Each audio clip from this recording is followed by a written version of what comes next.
Welcome to Confessions of a Parent Coach. I'm Coach, mother of four, and potty talker, Ann-Kaplan. This is the podcast where I confess something from my own parenting and coaching life, teach a lesson around it, and answer your questions. Even we parenting experts are far from perfect, and the real magic happens when we get down with all that imperfection. We get into the gritty side of parenting here, so earbud up and dive in. Welcome into the podcast, everybody. I'm excited to be here with you again this week to talk about something that you've probably heard me talk about many, many times before, but more in passing, which is authoritative parenting. What does that even mean? And we're going to talk today about the 4 types of parents that are out there and why this one type is sort of the gold standard in parenting. And what does it even mean to be parenting that way? And as always, like to start us off with a little bit of a confession. My confession for you is that if it were up to me in my default mode, like before I had started all of this my own personal work, doing my own personal journey on this in this parenting stuff, I definitely would not have been an authoritative parent. And I would say even now today, my default mode still probably isn't authoritative parenting. I was about to couch that, but the truth is, like, I've been doing this for so long and I've been working at it for so long. It's very natural and intuitive for me to respond to my kids in the authoritative way, but I still do require intention and mindfulness in order to do that. So I still can't say that it's my default.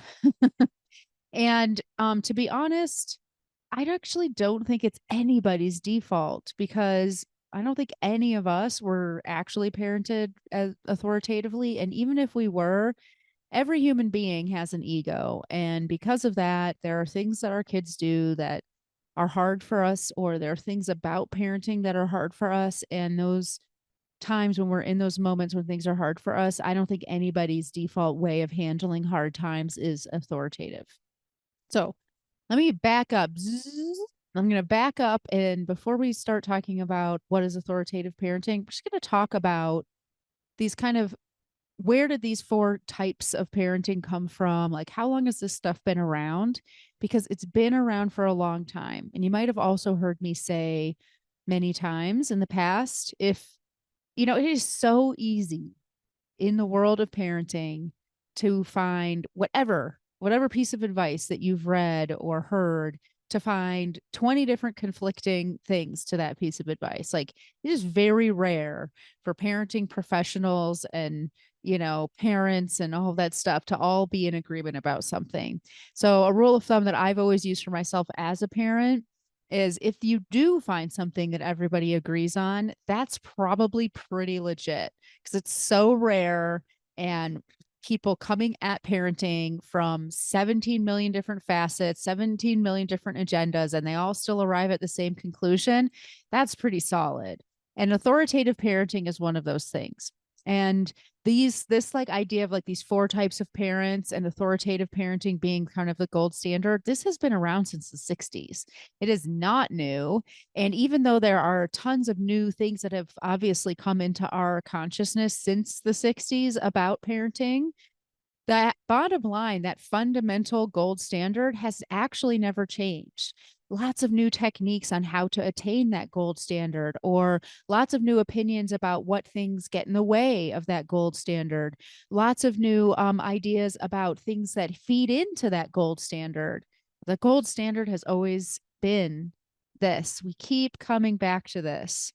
So I want you to imagine this like grid that exists, like maybe on a piece of paper or something like that in front of you. It has the x-axis, it has the y-axis. Remember, am I taking you back to like high school geography? Not geography, geometry. Hello.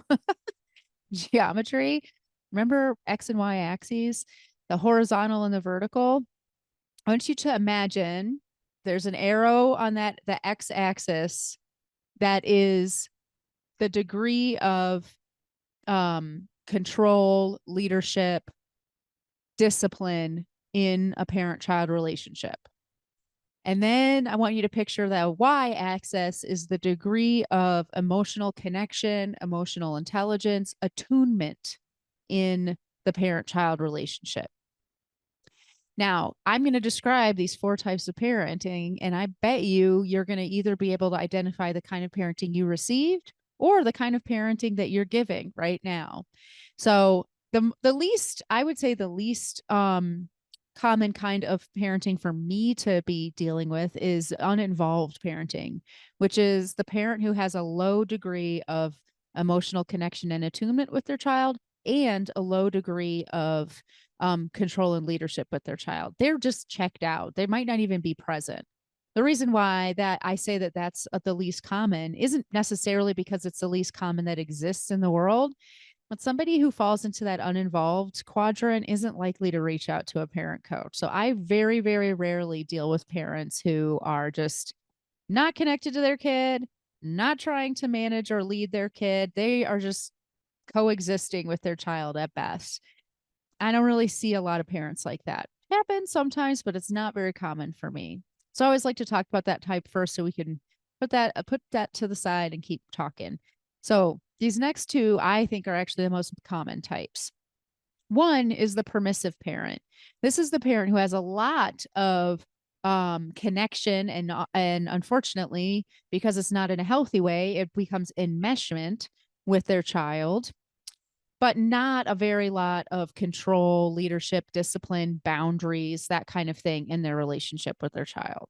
So the parent-child relationship has like this emotional like blending happening, but not a whole lot of boundaries between parent and child, not a whole lot of structure or discipline.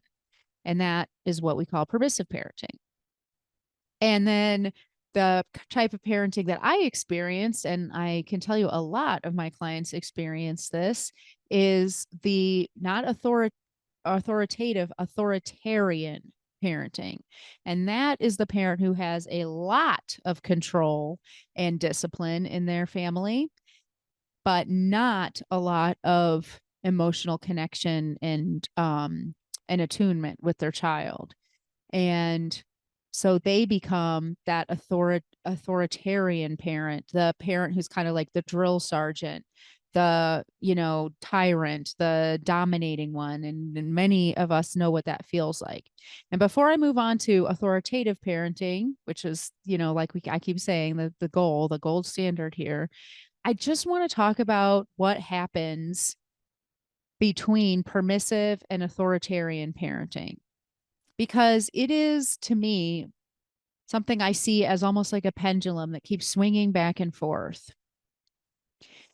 If you were parented by an authoritarian parent, there's lots of things that might, influence you to do as a parent when you yourself become a parent. It's not guaranteed that you're going to go in this direction, but what I see a lot is parents who are reticent to discipline their child, reticent to hold boundaries with their child, reticent to even express negative emotion to their child because they were parented by an angry, scary drill sergeant kind of a parent. And so the pendulum swings from one generation to the next, from drill sergeant parent to that permissive parent. I've had parents come to me and describe themselves as like a doormat or a pushover with their kid. They have a really, really hard time holding boundaries or being consistent or tolerating their child's negative emotions, like all of those things. And that makes perfect sense. First of all, you don't want to accidentally recreate the childhood that you experienced. If it was really awful and unpleasant for you, you don't want to recreate that for your kids, of course. But what is even underneath that is when you are parented by that drill sergeant parent, you start to conflate discipline, boundaries, leadership with punishment, anger, shame, and fear. And it's really hard for us as a recipient of that kind of parenting to even understand or ever see a model of what healthy boundaries, healthy discipline, healthy leadership looks like in a relationship. We've never seen that. So in our mind, discipline is the same as punishing. Punishing is the same as shaming. Yelling is the same as anger, right?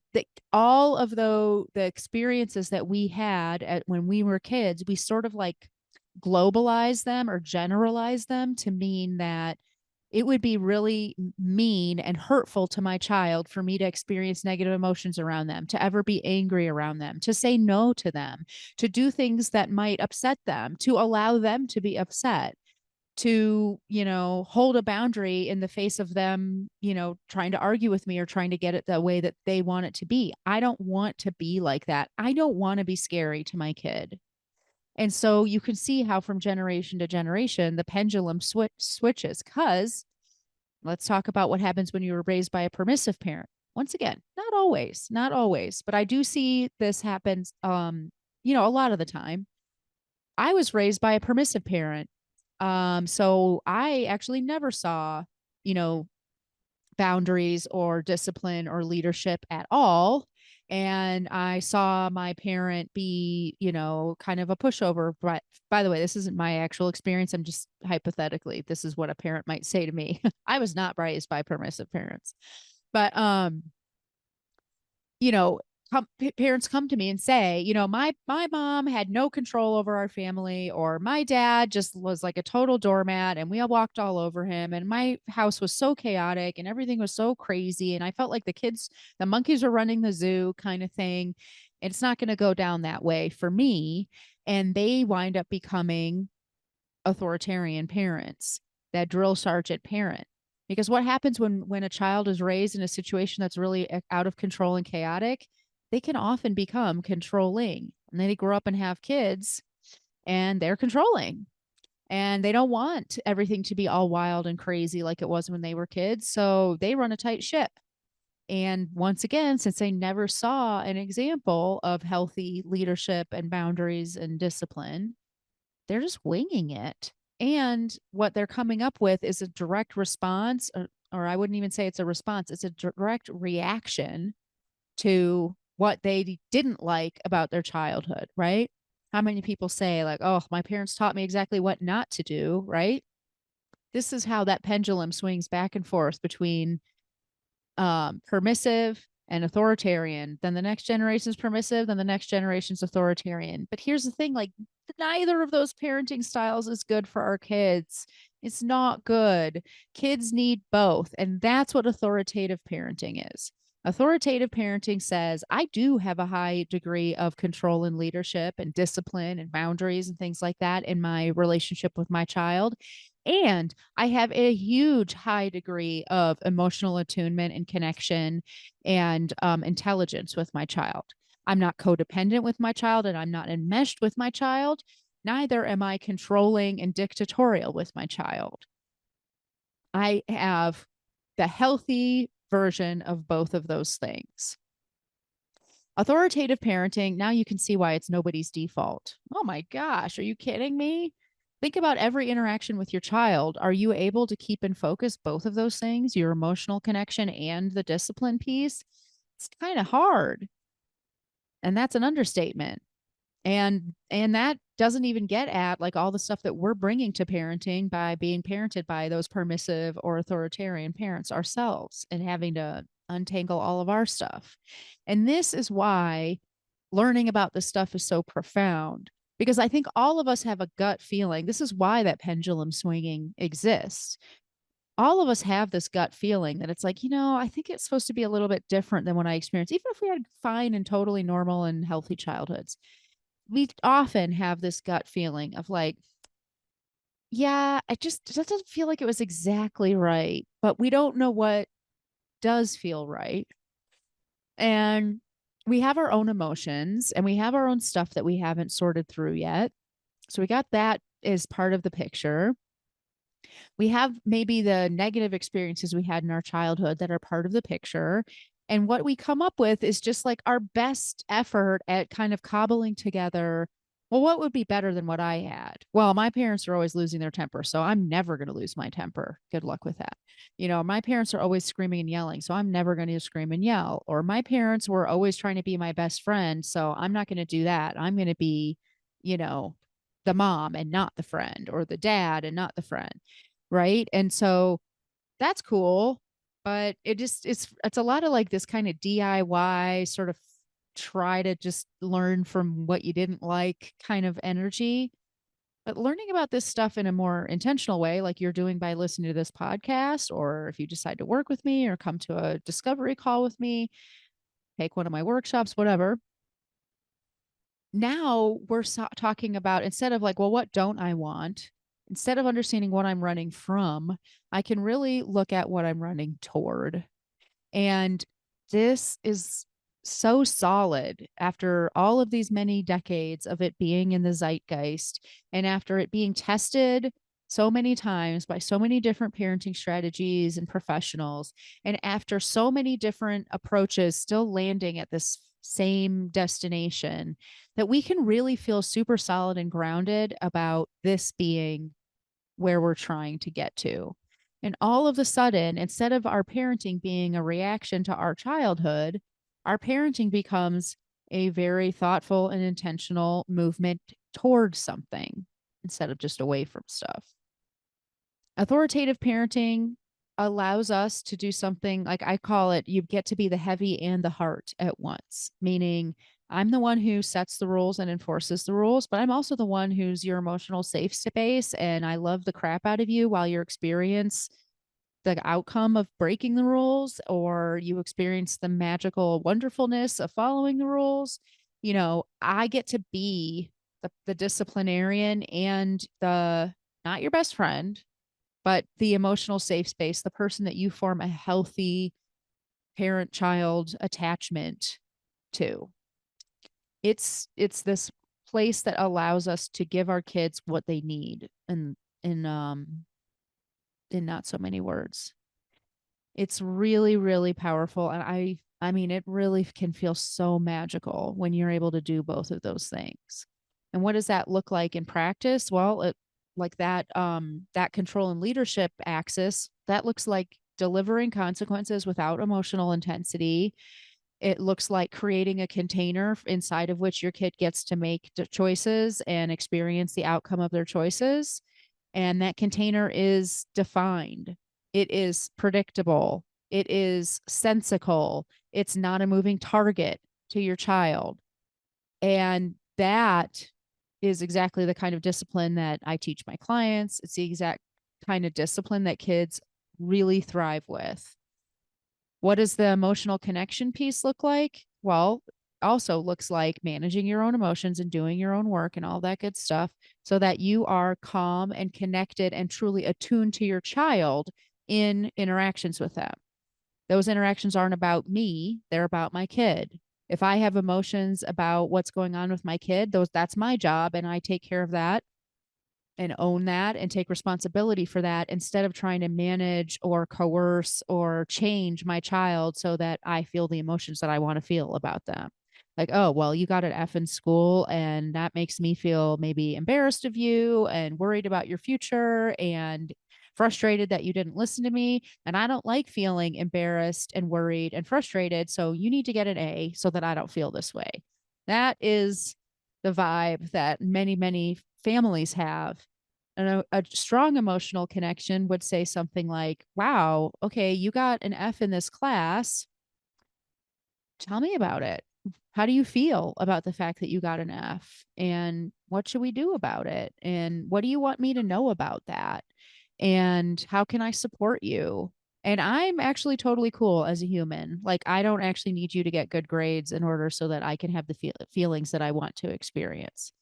And because we also have that control and leadership component, there are boundaries and there are consequences. Like, it's a real bummer that you got an F in this class. Let's talk about it. I'm here for you. I love you. My love for you is unchanging no matter what grades you get in school. So my energy is not going to change depending on what you get in school. And in this family, these privileges are for kids who are doing their best at their schoolwork. And an F, I don't think, is you reflecting your best effort. So you'll have to take a break from those privileges until we get this sorted out. So do you see that there's a boundary, there's a consequence, there's a container, but I'm not emotional about it. I'm not upset about it. I'm not coercive about it. And also, by the way, like, you can continue to choose to do poorly in school. That's totally a choice that's available to you. I'm not actually controlling you. You get to decide what you're going to do with your one and only life on this planet. And depending on what you decide, that will determine what's going on in your life. You can see those two pieces working together. So my advice to you today is to just kind of look at the way you show up in your parenting and ask yourself, like, am I ticking both of those boxes? Ask yourself how you experienced parenting yourself as a kid. Are you part of that pendulum swinging thing that I talked about? Are you trying to get off that pendulum and intentionally create something and run towards something? And if that answer is yes, and we're not already working together, now might be the time. It might be time for us to meet and actually define authoritative parenting in your terms and create a roadmap to get you from here to there. And I can tell you, as a parent of 4 kiddos, 3 of whom are already teenagers, and I'm getting to see the fruits of my labor. When you parent this way, it is totally magical and so fulfilling and beautiful and hard. It's hard. That's why I exist, so I can help you do it. And you can do it. It's totally possible. I hope you have a great day, everybody, and I will talk to you again soon. Bye, everybody. The episode is over, but there's more waiting for you. You can grab my free workbook, Getting Kids to Listen the First Time, that walks you through the fundamental principles I teach all of my clients and applies them to this very universal parenting challenge. So if you're sick of repeating yourself all day long or just want to learn more about my style, you'll definitely want to go to bit.ly/kidswholisten. And if you're ready to work with me, let's meet. Set up a free call at bit.ly/kaplan-call, and let's create an action plan that gets you exactly where you want to go. And of course, links to all this goodness are in the show notes. Thanks for joining, and I'll see you next time.